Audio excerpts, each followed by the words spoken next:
ICC women's world cup 2025 जिंकत भारतीय महिला संघाने इतिहासामध्ये आपलं नाव स्वर्ण अक्षराने कोरलं। या संघातील सर्वच खेळाडूंची कामगिरी संपूर्ण भारतीयांसाठी अभिमानाची बाब ठरलेली आहे।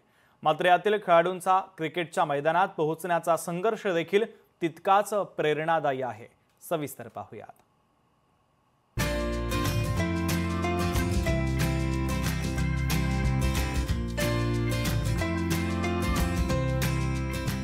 भारतीय महिला क्रिकेट टीमच्या संघर्षमय कन्या।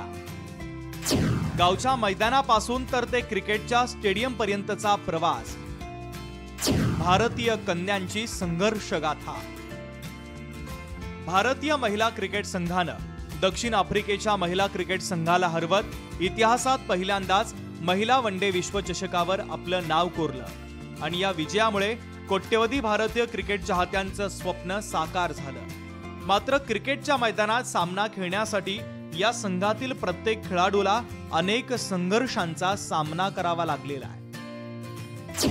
अमनजोत कौर 25 वर्षांची अष्टपैलू खेळाडू, पंजाबच्या मोहालीची रहिवाशी।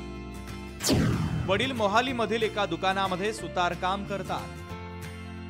तिच्या परिसरातील मुलांनी तिच्याकडे बॅट नव्हती म्हणून तिला खेळायला घेतलं नव्हतं। तेव्हा तिच्या वडिलांनी स्वतः तिच्यासाठी रात्रभर जागत बॅट बनवली। ती तिची पहिली बॅट होती। अमनजोतकडे क्रिकेट किट खरेदी करण्यासाठी सुद्धा पैसे नव्हते। जेव्हा त्या संपूर्ण काळात तिचे वडील तिच्या पाठीशी खंबीरपणे उभे राहिले आणि आपल्याला अमनजोत कौरची चमकदार कामगिरी पाहायला मिळाली। दक्षिण आफ्रिकेची कर्णधार लॉराचा कॅच आणि ताजबीन रनआउट करून तिने सामना भारताच्या बाजूने वळवला। शेफाली वर्मा 21 वर्षाची धडाडीची फलंदाज, भारतीय संघासाठी द्विशतक झळकवणारी दुसरी भारतीय महिला। हरियाणाच्या रोहतकची रहिवाशी। वडील संजीव वर्मा यांचं दागिन्यांचं छोटंसं दुकान आहे। आई परवीन बाला या गृहिणी आहेत। शेफालीचा भाऊ साहिल यालाही क्रिकेटची आवड आहे। त्याच्यासोबत ती क्रिकेट खेळायची। तिच्या वडिलांनी तिला 3 वर्ष क्रिकेट खेळण्याचं प्रशिक्षण दिलं।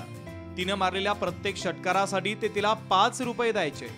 लहानपणी ती मुलगी आहे म्हणून तिच्या आजूबाजूच्या मुलांनी तिच्यासोबत खेळण्यास नकार दिला, म्हणून तिने केस कापले आणि शेफाली मुलाच्या वेशात सामने खेळू लागली आणि आता शेफाली वर्मा एक धडाडीची फलंदाज म्हणून ओळखली जाते। हरमनप्रीत कौर 36 वर्षांची उत्कृष्ट फलंदाज, पंजाबमधील मोगा येथील रहिवाशी। कुटुंबाची मानसिकता रूढीवादी। क्रिकेट खेळायला कुटुंबाचा नकार होता, मात्र कुटुंबाच्या विरोधाकडे दुर्लक्ष करत क्रिकेटचा सराव तिने सुरू ठेवला। हरमनप्रीतला सुरुवातीच्या काळात पुरुषांसोबत खेळावं लागलं। ही पद्धत तिच्या नातेवाईकांमध्ये नापसंत होती।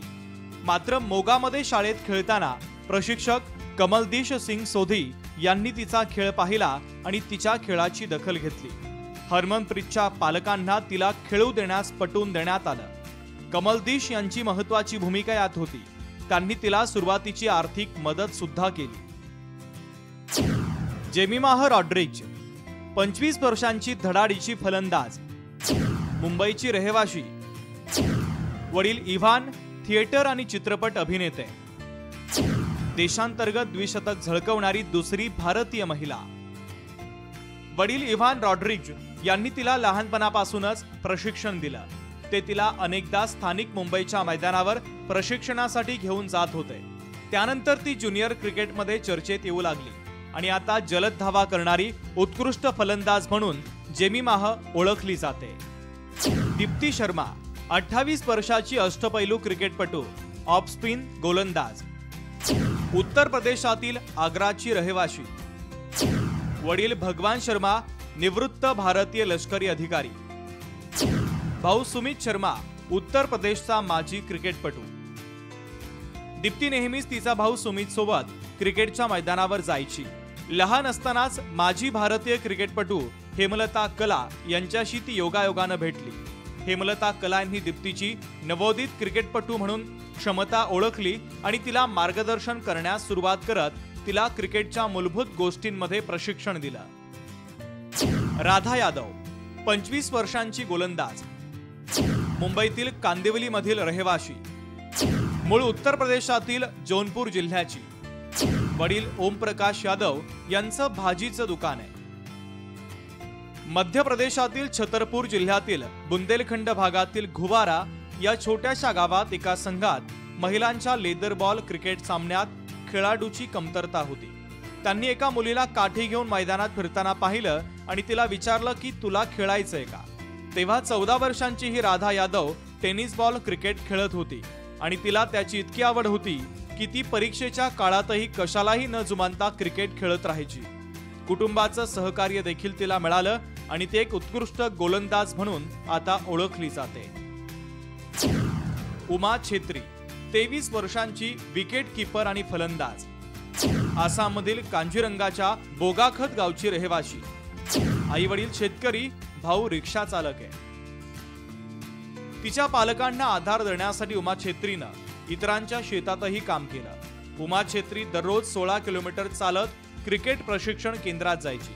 तिच्या कुटुंबाच्या कमकुवत आर्थिक परिस्थितीमुळे उमा छेत्रीला अनेक आव्हानांना तोंड द्यावं लागलं आणि आता उमा छेत्री भारतासाठी एक दिवसीय सामना खेळणारी आसाममधील दुसरी महिला ठरलेली आहे. 26 ऑक्टोबर 2025 रोजी उपकर्णधार स्मृती मानधनाकडून तिला पदार्पण कॅप देण्यात आली. यावेळी भारतीय मुलींनी जगाला दाखवून दिलाय, मेहनत आणि जिद्दीच्या जोरावर स्वप्न साकार करणं शक्य आहे. मोगा येथील धुळीच्या गल्ल्यांमध्ये क्रिकेट खेळलेली हनुमनप्रीत कौर असो, धारावीच्या गल्लीबोळातून क्रिकेटची स्वप्न पाहणारी राधा यादव असो, नाहीतर मोहालीतल्या मैदानावर स्वतःचं नाव कोरणारी अमनजोत कौर, भारतातील कानाकोपऱ्यातून टीम इंडियाला वर्ल्ड कप जिंकवून देणाऱ्या या संघर्ष कन्यांची कहाणी प्रत्येक भारतीयासाठी प्रेरणादायी आहे. ब्युरो रिपोर्ट, लोकशाही मराठी.